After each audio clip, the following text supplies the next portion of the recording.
For millennial, we have always known that the arts change us in profound ways. And it's only in recent human history that we've really marginalized the role of the arts in our lives. And so I totally love that the arts are entertaining because that brings joy into our lives. But what we now know is that the way that we are physiologically and evolutionarily wired, the arts are not a nice to have. They're actually a human imperative for our really very survival. Welcome to BrainStorm by Us Against Alzheimer's, a patient-centered nonprofit organization. Your host, Meryl Comer, is a co-founder, 24-year caregiver, an Emmy Award-winning journalist, and the author of the New York Times Bestseller, Slow Dancing with a Stranger.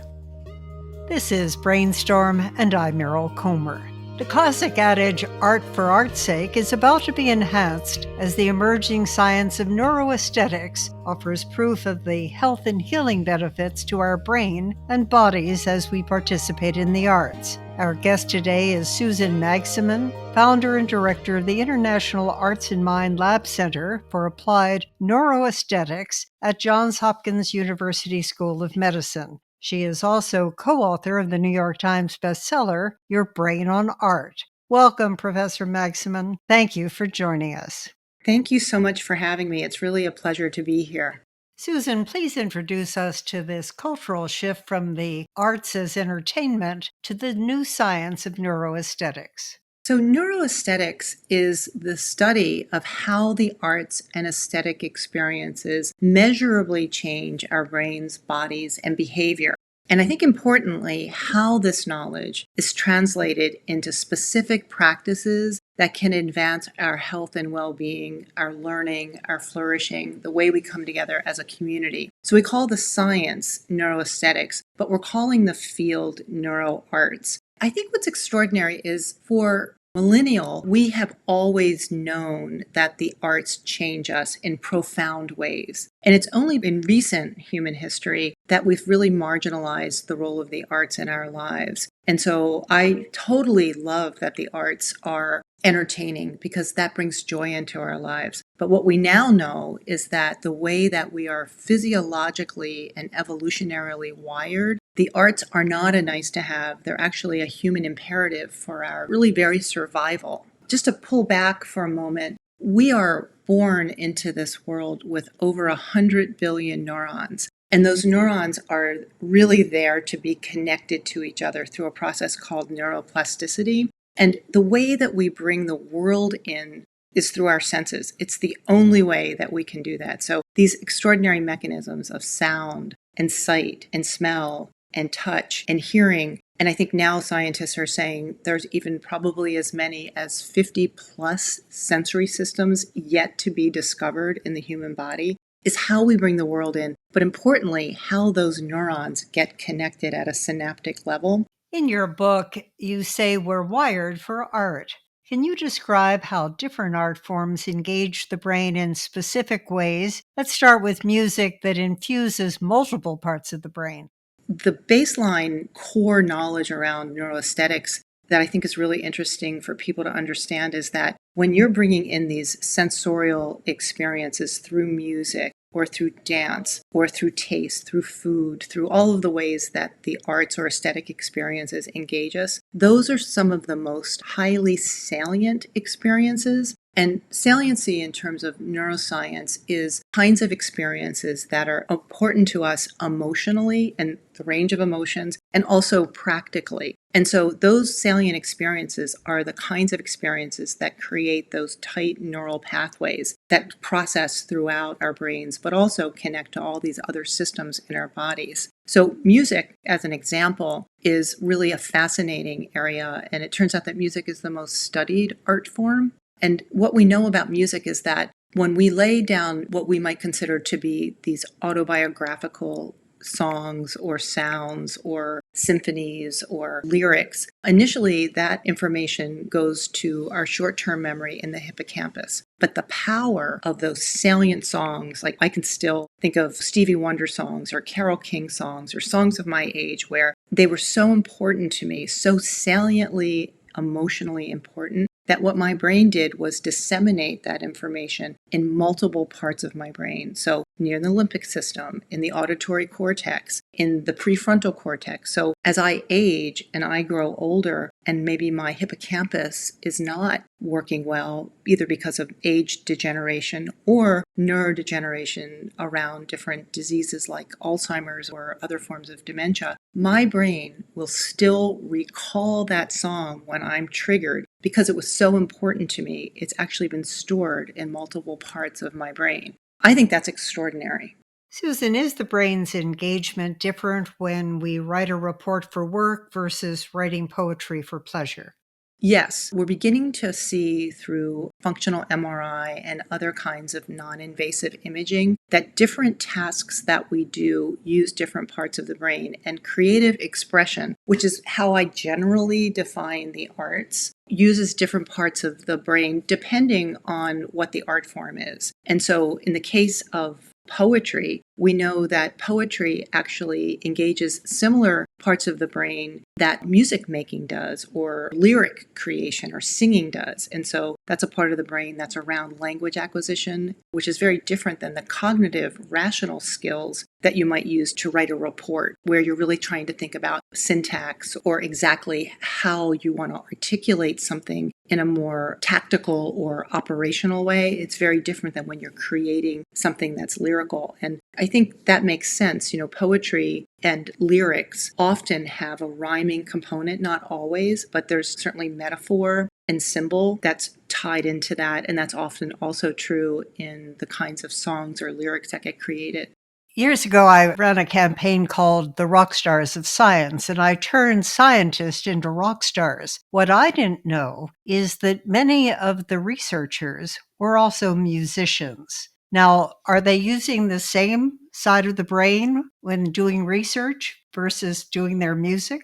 Well, first of all, that was a brilliant campaign. And I think we need to bring that campaign back. I think it's really as relevant, if not more so than ever, when you think about the collaborations between researchers and artists, all forms of art, and how they really need to and are collaborating together to use interdisciplinary approaches to understand what's happening when we are using an art form. And there's lots of really beautiful examples of that right now. I think scientists have gotten a bad rap in a way where I think sometimes the general public thinks that science is not creative and not innovative and doesn't require the same kind of creativity. But creativity shows up in lots of different forms, and scientists are very creative. They're brainstorming, they're in flow, they're working to really figure out, work in ambiguity, so in these liminal unknown spaces. But they also use the parts of their brain that are really focused on more rational or cognitive, computational kinds of activities. And I would say that's also true for artists. Artists are also thinking about computational issues as part of what they do. So I think when we've limited and simplified, sometimes oversimplified, what we mean by creativity, or who can be creative, or who is an artist, or who can make art, we've mitigated a lot of these definitions, and we've sidelined it to say, if you're not good at it, if you're not talented, if you're not creative, or if you don't fit this particular stereotype, you shouldn't be doing it. And that this idea of being proficient at it is the only value. But in fact, the research is showing us that when you use and create art in any form, whether you have proficiency or not, there's huge benefit depending upon what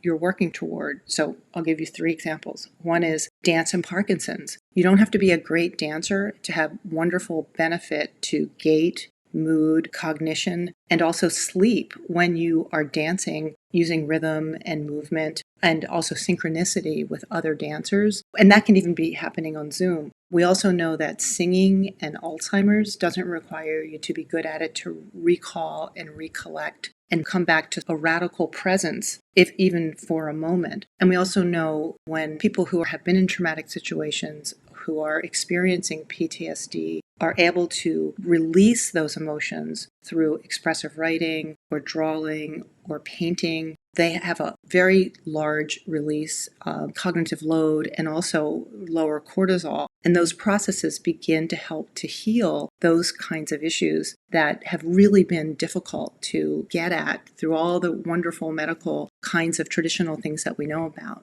So this is how you can now begin to scientifically say that the arts and aesthetic experiences measurably change the body, brain, and behavior and connect that to advancing health and well-being. Correct. Absolutely. And the science is only getting stronger. And there's so many people that are already using the arts. And as we know more about these different neurobiological mechanisms, evolutionary mechanisms, and also look at these different types of diseases and disorders in physical health, but also thinking about well-being, so prevention. And I think the mother lode is prevention. I think the more we can start with young children and begin to talk about brain health and the use of these experiences for resiliency, for creativity, for creative problem solving, decision making, self-regulation. And that's something that we don't really do in schools. We don't value this work. Arts have come out of schools and really have left children without the capacity to create these kinds of skills that we really need to regulate and, I think, thrive in a very complex, changing world. It's very upsetting to see that the arts, as an essential part of the educational curriculum, have often been abandoned with school budget cuts. Is the developing science of neuroaesthetics building a compelling case for the role of arts in brain health and healing young minds? Yes, I believe that we are literally at a cultural shift where the general public is really beginning to understand that, like sleep, nutrition, exercise, these arts and aesthetic experiences are an essential part of human wholeness and human wellness. Like exercise, sleep, and nutrition has to begin at an early age to build those strong neural pathways. And this work has been really ginning up in large part to people like Renee Fleming and Francis Collins in the United States. Also, I would say the NEA and other organizations like Americans for the Arts in the US, and then globally, there's many partners. The NeuroArts Blueprint was launched 4 or 5 years ago to really begin to try to build this momentum. But in schools, in the 80s, 90s, early 2000s, we had the science that said this kind of experience was really great for kids, and that the earlier you started, the better. So we made some progress in going from child care to child development. And now you see 4-year-olds getting early learning, and sometimes 3-year-olds. I think we have to come back to this conversation about why the arts in schools. I think we need to make stronger arguments, and now I think the science is even stronger. And if you look to California just passed something called Proposition 28, and it's a groundbreaking proposition that offers $1 billion a year to bring the arts back into schools. And the initial round is to bring in an arts educator in every school in California. And under-resourced communities actually get a little bit more money to be able to make sure that there are the tools and the supplies and the training. And so the training that we're talking about in California weaves in the brain development, weaves in the neuroaesthetics, so that every teacher in California, including the arts-related teachers and the superintendents and principals and leadership, understand this new lens of why the arts are not just an entertainment or an enhancement or something that prepares you for civic life, but that it's an imperative on how we learn. And so we're really looking to California to set a standard here. And other states are also beginning to do different types of things to help think about the educational aspect of brain health, brain development, and the role of neuroarts so that we start to bring that forward. And just want to make this point. There's great data that shows when we understand how our brains work on arts and aesthetic experiences, we make different decisions and we make healthier decisions. And that work has been shown through epidemiological work. So it's not projecting or predicting what might happen. Epidemiology work really shows you what did happen. And it just frames that, looking at all the different variables that might influence us. What are those actual behaviors that have changed? Susan, you made the point earlier that the arts are too often intimidating for most of us to actively pursue. If the goal is to incorporate the arts into our lives for well-being, what concrete recommendations do you give people to optimize brain health?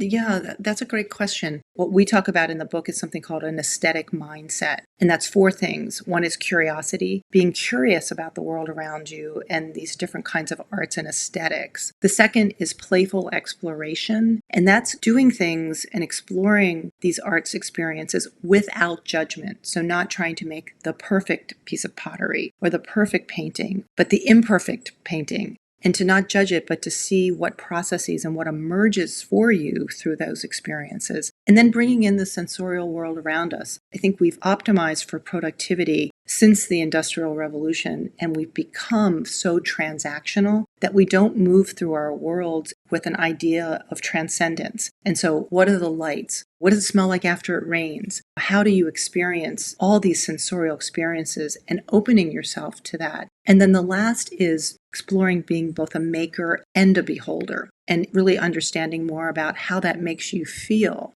And so those are four very easy guidelines. I always say start with where you are. I can't sing. I sing in the shower every day. I sing in the car to the radio. Doodling turns out to be an amazing activity for focus and attention and information retrieval. My husband and I dance every Friday night just because we think it's fun. You can take nature walks. Nature walks are one of the most immediate ways to really lower cortisol and also sharpen clarity. And that's really just with 20 minutes. So what I say is experiment with things that you think you might enjoy for 20 minutes a day. And we have people writing us now saying, I started an art date night, or I've started an art club, or I'm starting to remember what I used to do when I was a kid. And I'm revisiting those kinds of things that I put aside as I grew older. And colleges and universities are finding the arts to be an incredibly powerful tool for bringing youth together, but also for managing stress and anxiety. So we're seeing lots of different ways that people are entering into this space. Our guest, Susan Magsamen, founder and director of the International Arts and Mind Lab Center for Applied Neuroaesthetics at Johns Hopkins University School of Medicine. In part 2 of our conversation, we'll explore how technology and artificial intelligence are best used to advance the evolving NeuroArts blueprint. That's it for this edition. I'm Meryl Comer. Thank you for brainstorming with us. Our team is on a mission to help you stay up with the latest scientific breakthroughs, from new therapies to technologies on early diagnosis, and personal brain health advice from well-known experts using an equity lens that promotes brain health for all. Now, we'd like to hear what's on your mind. What are the topics and guests you'd like to hear featured on BrainStorm? Send your comments to brainstorm@usagainstalzheimers.org. Subscribe to BrainStorm on your favorite podcast platform and join us on the first and third Tuesday of every month.